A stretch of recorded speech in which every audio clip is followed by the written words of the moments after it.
I'm Mark. And I'm Kendrick. And this is Movies in Black and White. Hey guys, we're back and we're reviewing Project Power. Project Power was a great Netflix. Let's start that. Let's try it again. It's a Netflix movie. I bit my tongue. It's okay. Severely the other day. It's good. And it's like, oh.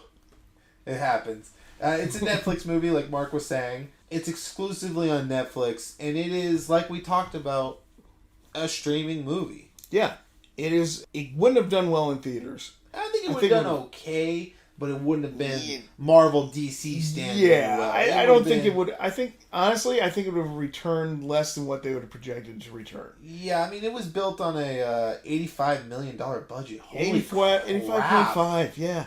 That is ridiculous. Dude, these Netflix movies are expensive. They're now. getting higher and They're higher. crazy. Well, I mean, look at the cast. You had Jamie Foxx and Joseph Gordon-Levitt. Those are two heavy hitters. Do you know that Triple Frontier cost $115 million to make?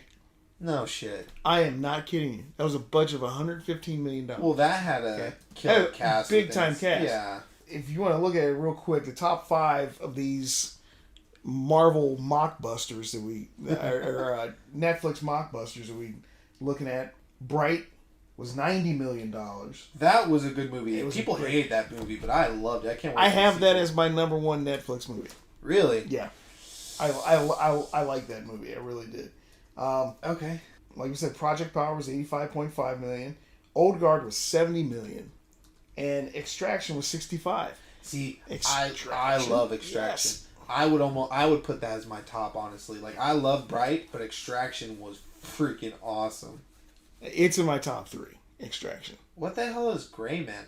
Oh, that's that movie that they're making right now with Ryan Gosling. You know how much that movie's costing them? How much? $200 million. Oh, man. So they're really pushing. They're pulling out the stops. I mean, Six Underground wasn't cheap either. No. And Irishman wasn't cheap. Irishman wasn't bad. I told you I watched that? Yeah. It wasn't bad. It was long. It was long.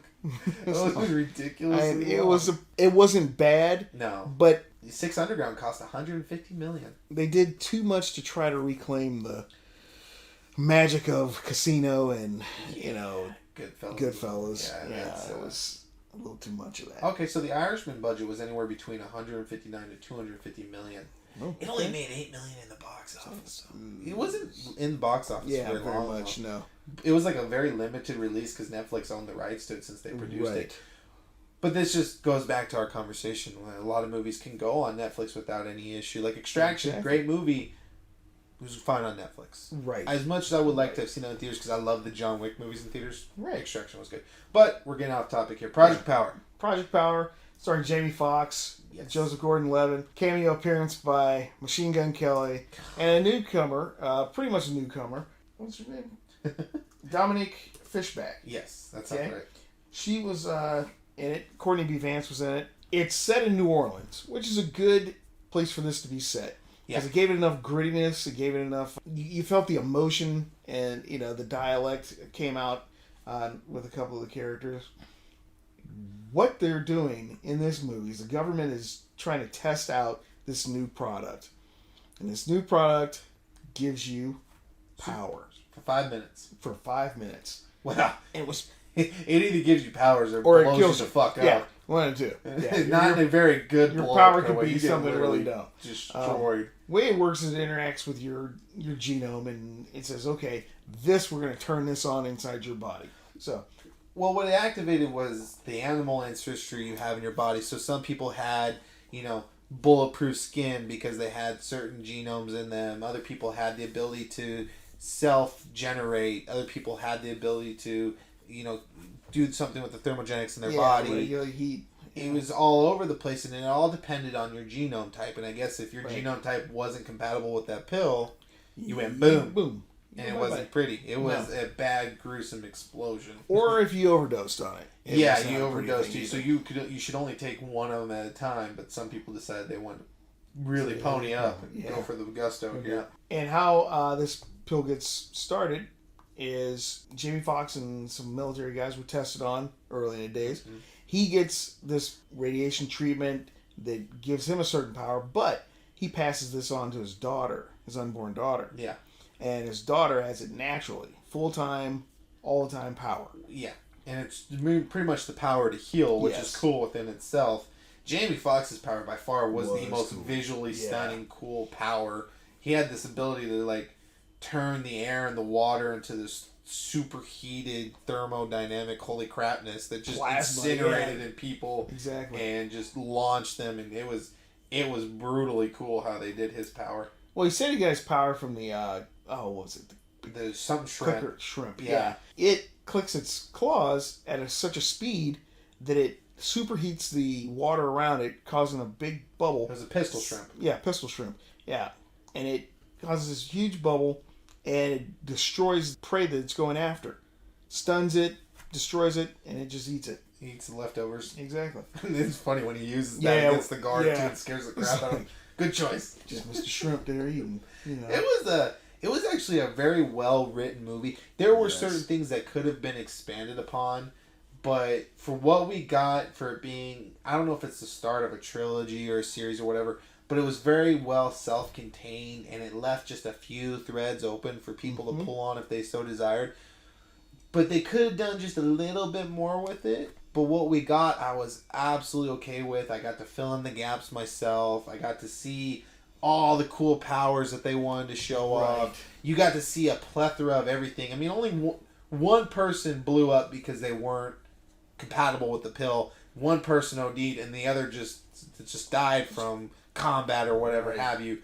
And it was a very well paced movie. Like, I watched it twice. I watched it by myself, and then I told my wife, I was like, okay, you need to watch this with me. It's really good. And we watched it together, and she thoroughly enjoyed it. It was a great movie to watch together. Right. And the whole time I'm just sitting there thinking, like, would I take that pill?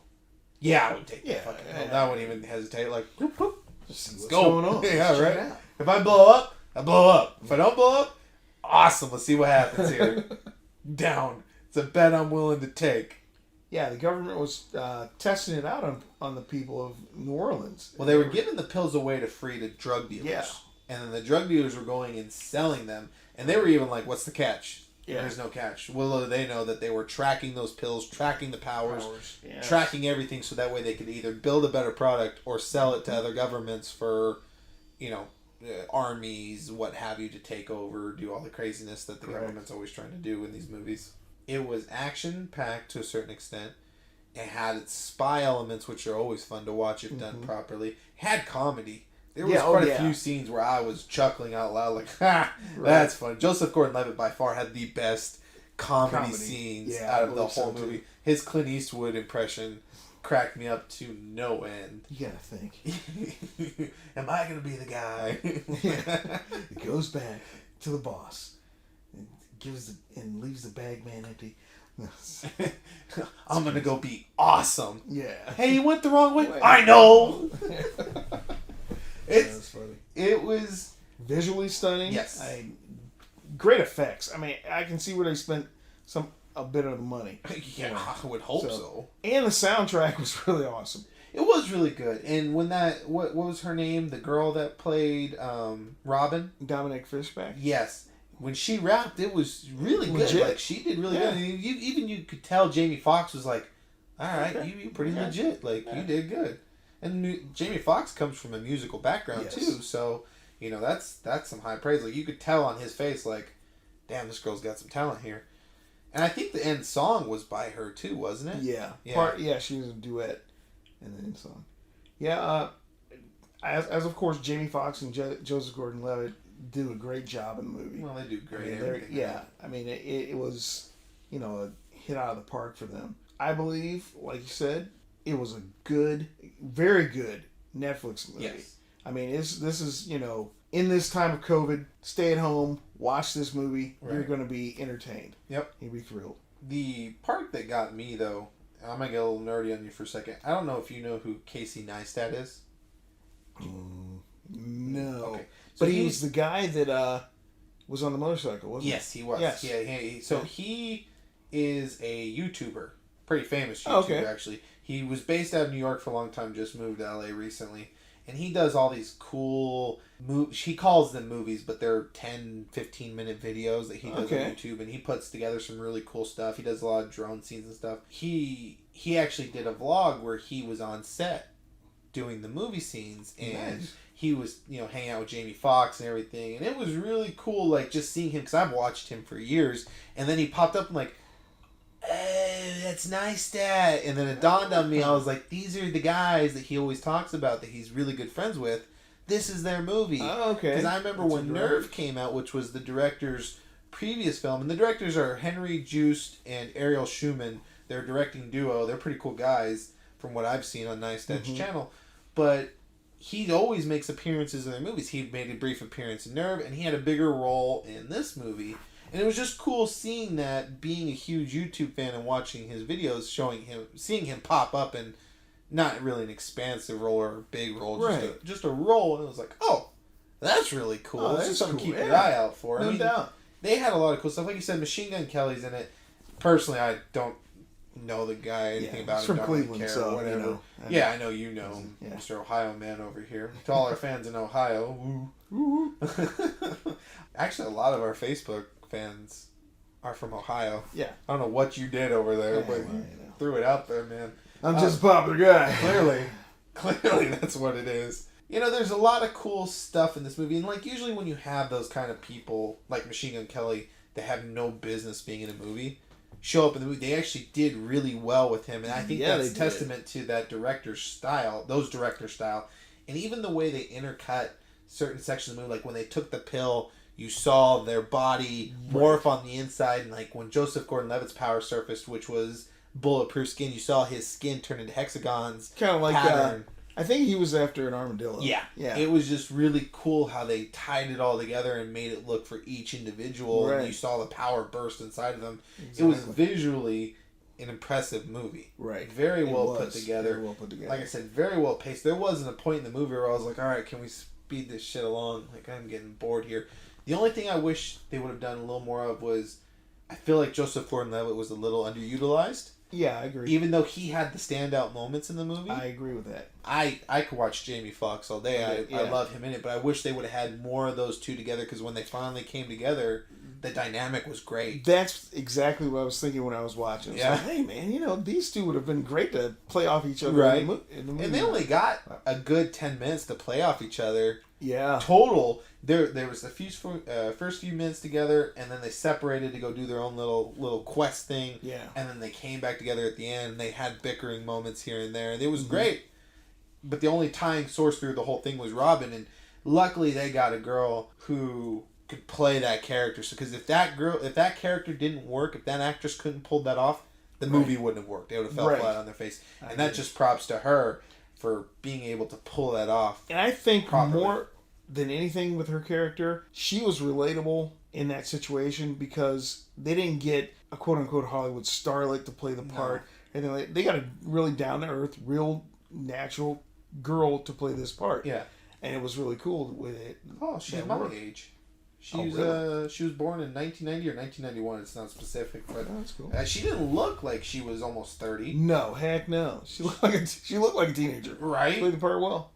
Well, this generation has shown that we all look young for our age usually. Except me. I've been weathered by where I work. It happens. But this movie dealt with some very heavy-handed themes that they barely touched upon.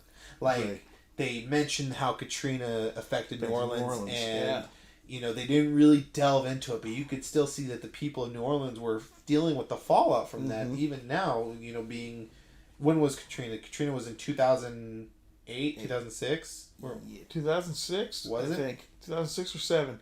So it's been over a decade, and they're still dealing with the fallout from that, and the trust that they have for the government after all. You say, they hinted at that in this movie. Every time the men in suits show up from the government, we jump for joy. They hint at those kind of things, and like the fact that Joseph Gordon-Levitt, who plays a police officer, is buying this drug from an underage girl who should be in the school, it dealt with some heavy-handed themes, but barely touched the surface of it. It's like, this is a morally gray area we're touching here, but we're going to leave it up to you to decide if this is right or wrong. Because, in the characters' minds, what they're doing is the right thing. Like, because it's helping the greater good. Exactly. Jamie Foxx's character, the Major...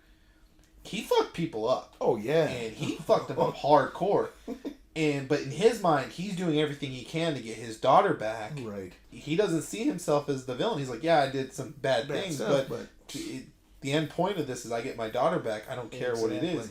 So it was a very morally gray movie. Mm-hmm. And it did well with that premise and with that theme behind it, but it could have been expanded on in more than just throwaway lines almost. I agree, because there was a lot of times, and we talked about this a little bit before, where Netflix, you get that little bit of malaise in certain parts of the movie, or in certain parts of a series that they put out. It's like, okay, there's a lot of dialogue, because we're stretching the budget, or we're stretching the material. Something. Right. And this had that for a little bit, for the but it briefest did, of seconds. yeah. It wasn't like... Exactly. It wasn't like super expanded. Like Extraction, I love Extraction. But there were certain scenes where I'm like, okay, we're tacking this on a little bit. Like anything that had David Harbour in it, I felt like that was unnecessary almost. Yeah, his character was a little bit just kind of left field, shoehorned unnecessary. in there. Yeah. This movie didn't really have that, and it just shows that Netflix is growing as time goes on, and the fact that they're willing to invest more money into these movies just proves the point that they're growing as a studio and as an industry to where they're committing more and more to these movies, yes, they are. Which is, like we talked about before, a great thing in these COVID times. It's keeping people like me sane because I'm not getting anything new. Oh my gosh.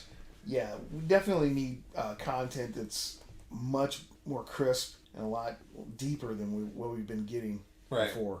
You know, because, we're not going to put up with you're on front and center as a movie streaming service. So you've got to be on your best behavior.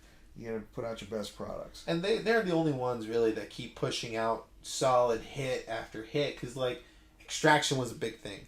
Project Power was a big thing. Triple Frontier was a big thing. Their movies that they push out are always big. Everybody's talking about them.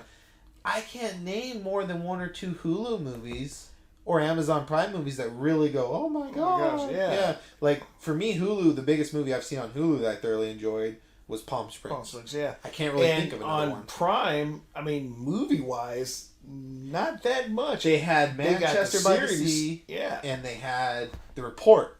The Report was phenomenal. I don't even know if that was an Amazon Prime exclusive movie. It's on there. Yeah, but not sure. It might not even be an exclusive movie, which just means all the more. Their series are bomb. Like The awesome. Boys is great and all that stuff.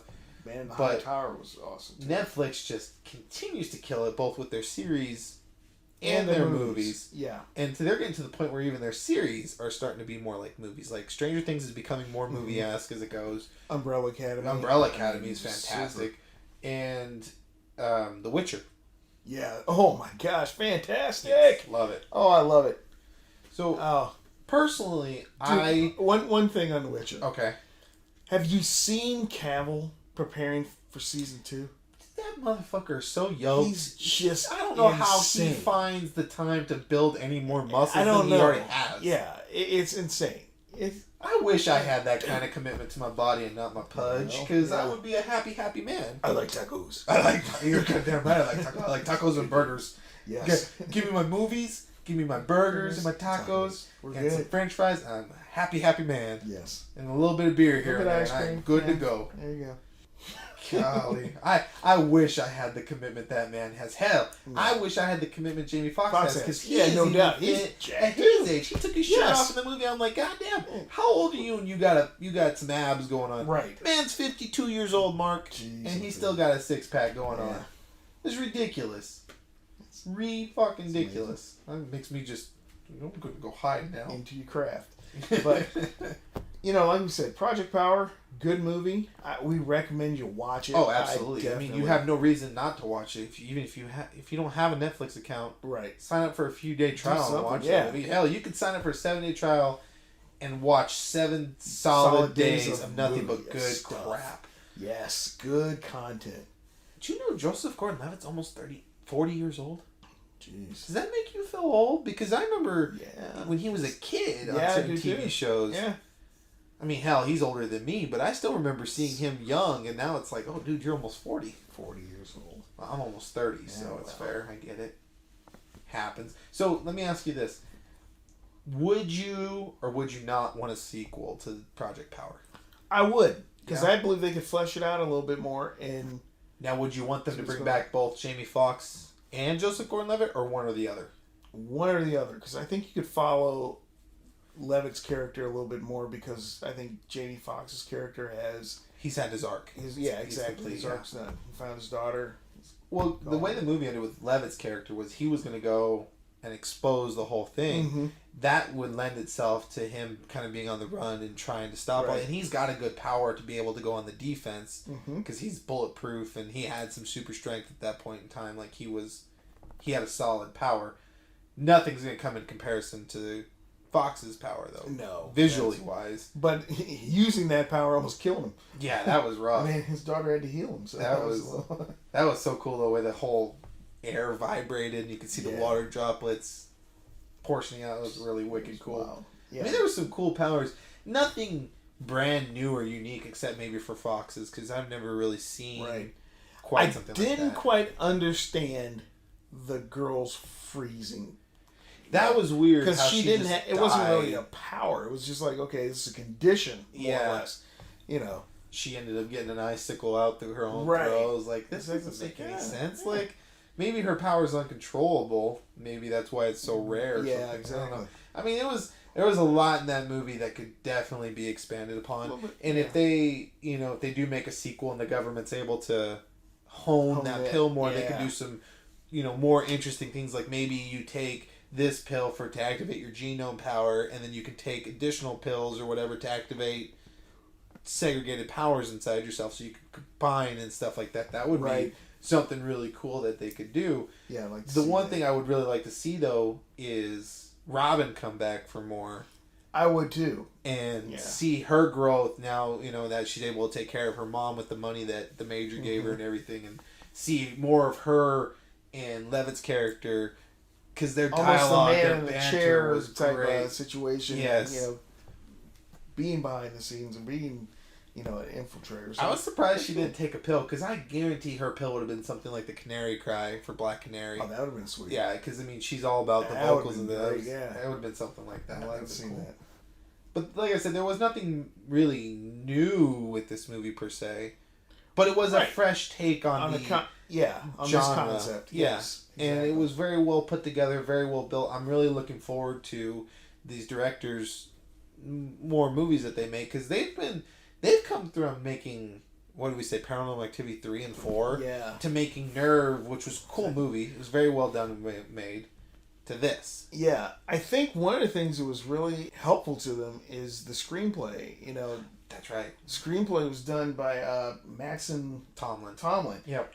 He basically won almost a dream gig for writing the screenplay. Yep. To do the Batman. Yeah. He went from doing this to doing the Batman with Matt Reeves. So he done this. Project Power was his first credited screenplay. Right. For being his first one, that's impressive. It's impressive. That is impressive. And then he did something called Little Fish, which is completed pending release, according to Wikipedia. Cool. Which I haven't even heard of that movie. It stars Olivia Cooke, Jack O'Connell. It's a science fiction romantic drama. Have we seen a trailer for that? I don't think we have. I haven't seen that. And then he did the Batman, which is obviously the dream job. Yeah. With Matt Reeves, and he even said, I read an interview about him the other day, because now he's starting to blow up because of Project Power. He goes, Matt Reeves taught me so much. You guys are not ready for the Batman. And as you all well know, I am a huge sucker for Batman. So I cannot wait personally. I am so hyped for the Batman movie. Oh, I am very, very excited for it, because, this impressed me. Yes. For being his first full-blown screenplay movie. That's ridiculous. And he could have written a bunch of junk before that never got published. Right. But the fact that he got one out there that turned into such a huge success. I mean, what is Project Power sitting down at Rotten Tomatoes right now? Do you know off the top of your head? If not, I'll look it up. I think it was in the 7... No. Oh, it dropped down to 59% for whatever reason. Though when it first came out, it was in the high 70s. Yeah. But then, certain people come in and start bashing shit because everybody else is all hyped about it. That's just how people. Yeah, Rotten Tomatoes has gotten a little less credible. Yeah, I think there's certain things that people shouldn't have access to because certain people just like to either go against the system, right? In the sense that if everybody else likes it, they're gonna hate it, and they get other people all hyped up to. And certain people just like to watch shit burn and bash stuff just for the fun of it, even if they haven't seen the movie. Hell, I don't know if anybody plays video games, but Metacritic, the score, or I think it was Metacritic, they had to redo their premise for certain video game releases because people were going in review bashing stuff before they even finished the game. Wow. So it just goes to prove that not everybody should be a critic at that point in time, because while everybody's entitled to their opinion, and not to say we're masters or even man. We just like talking about it and enjoying movies, and between the two of us, I'm pretty sure we spend a lifetime watching movies. A lot of time. I think we have a nice foothold to stand on and talk about these things. Mm-hmm. But not everybody's cut out to do it. Not everybody should have easy access, especially on a review aggregator like that, to where everybody can go post their own personal stuff on. And it destroys something that's really, truly good. Yeah. Like there was, what was it? Kevin James movie I watched not that long ago. The International Bestseller Spy, whatever the hell that movie was called. Okay, yeah. You know what I'm talking about, right? Yeah. What was that stupid movie called? It was such a long title, but it had like a 0% on Rotten Tomatoes. Mystery. Yeah, it had a 0% on Rotten Tomatoes. So I just kept the Memoirs of an International Assassin. Oh god. So I saw it had a 0% on Rotten Tomatoes, and I just didn't watch it because it had a 0%. I was like, it's not worth my time. Not very many movies can get that. Right.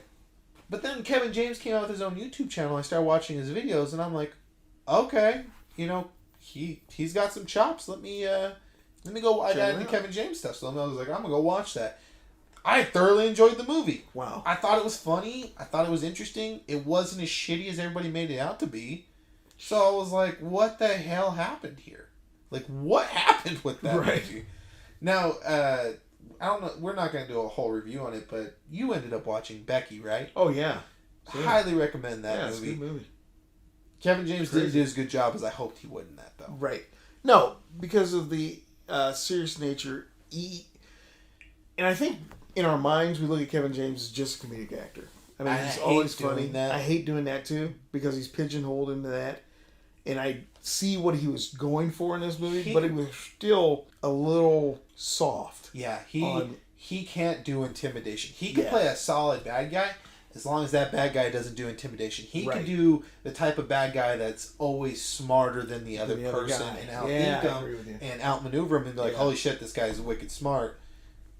But he can't do intimidation. Yeah. At least not yet. Maybe he can pat that down eventually, but that is not his faux pas. Yeah, because the girl in the movie was Lulu, whatever her name is.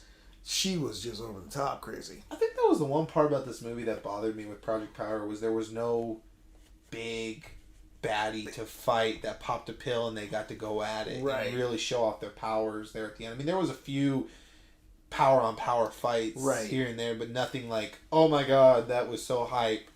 Yeah, I agree with that because there was some serious OP characters, but I liked the concept because you were only OP for 5 minutes. Yeah, there was no real big clash of like Jamie Foxx at the end of the movie. I'm gonna spoil it. So OP. He was super OP, but there was nothing anybody could do about it, and there was nobody he was going up against except for regular human beings. Yeah, and he trashed them all instantly. I mean, literally incinerated them. Funny thing about that scene, though. What? Okay, it's 8,000 degrees going all over the place. He was aiming it. Yeah, I know, but if anything comes near you at 8,000, you're going to get incinerated instantly. Yeah, and all Robin had to do was duck. Yeah, I know, right? I was like, okay. Yeah, I mean, the way I rationalized that in my head is he was flinging his arms and aiming, and he aimed away from Robin. But I was like, well, he did hit somebody close to her. 8,000 degrees that close to her, unless it's super concentrated and not expanding out.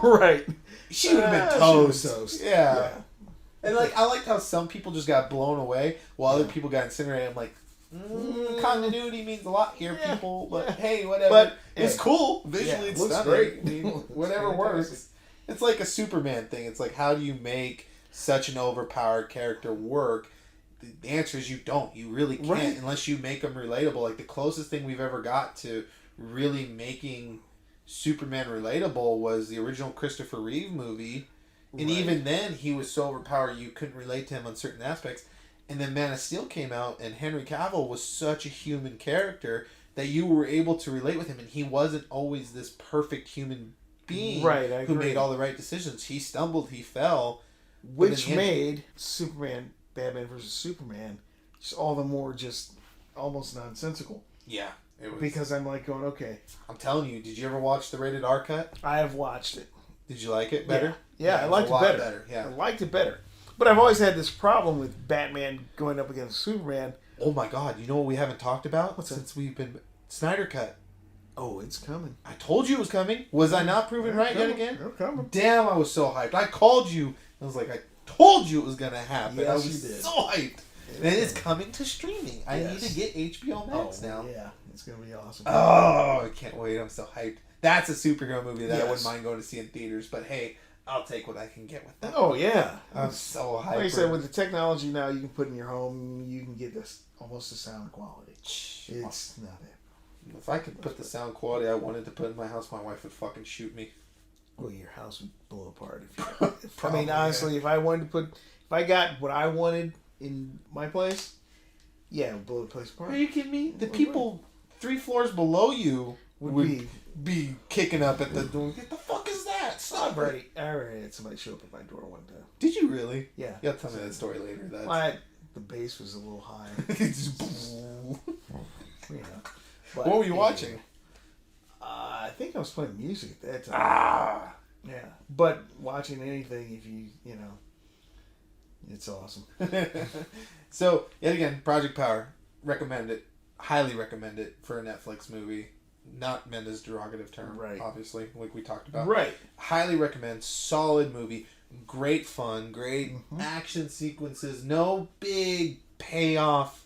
Really, I got the payoff I wanted because I wanted to see what Jamie Foxx's power was. Exactly. But there was no final clash payoff. And maybe they'll do that in the sequel. But for what it is, it was very well done. And that combination and that synopsis is both good and bad. There was no big baddie conflict at the end, but it made it more believable in a certain way. Yeah, it was a lot more relatable story in the sense that there's not always going to be a big bad fight at the end. This was it was almost a very human story in the real world that could happen. This was very realistic in that sense. I mean, if there was a pill like that, this is the shit that would probably happen. Yeah. I agree. Yeah. The negative and the good. Yeah. It was cool. And, the visuals, like I said, were awesome. One of my favorite scenes was when Joseph Gordon-Levitt got shot in the head. Yeah. And his whole, because he was bulletproof, his whole skin just like kind of ballooned, did that wave thing, and then his eye popped a blood vessel. Yep. Even though he was bulletproof, he took a point-blank shot. Yeah, it was and tough. It still messed him up a bit. And that's, like you said, where you can see where the money was spent, the visual effects. I mean, and it was spent well. I mean, there weren't crap. These were not crappy effects. No, not crappy effects, not crappy set pieces, nothing. Like, it was very well put together. So, props to those guys. I would be really curious if those guys were given a Marvel project, they would probably do some wonders with knock it out of the park. Do like a young Avengers or something. They would do really well with, because they seem to do really well with kid type situations. Yeah, I agree. With what they did with Robin and everything. Anything else to add, Mark? No, I think we've covered it pretty good. If you had to give Project Power a score, what would you give it? Don't you take my score? Oh, I'm giving it a 7.8. Oh, okay, good. I was going to say 7.75. Okay. I was going to say, you can't keep taking my scores like this. Yeah. It's going to happen. Yeah, it's, like I said, solid movie. Highly recommend it. You can watch it twice and still enjoy it. Pick up some things. And look at it, And like the first time I watched it, I missed a few things with the Major because I was not giving it my full undivided attention like I should have. Mm-hmm. And then the second time I watched it, I was like, oh, okay, now I know. I didn't really miss out on story beats like I thought I did. So, good movie. Solid. Yes, indeed. Really recommend it. All right, hopefully we'll be back soon with something else. We got to figure out what we're going to do next. Hopefully we can go see... Well, when does Mulan come out? September 9th. 9th, yeah. Is it 9th or the 7th? I think it's the 9th. And the New Mutants comes out soon, which will probably try to do that one. Yeah, but definitely. we're going to try to get back into doing 2 a week. We found a way to where we could record safely, so we're going to continue doing that. That is correct. Within the social distancing world that we now find ourselves. Get away from me! All right. Well, I've been Kendrick. I've been Mark. And this has been Movies in Black and White. Thanks for listening. Peace.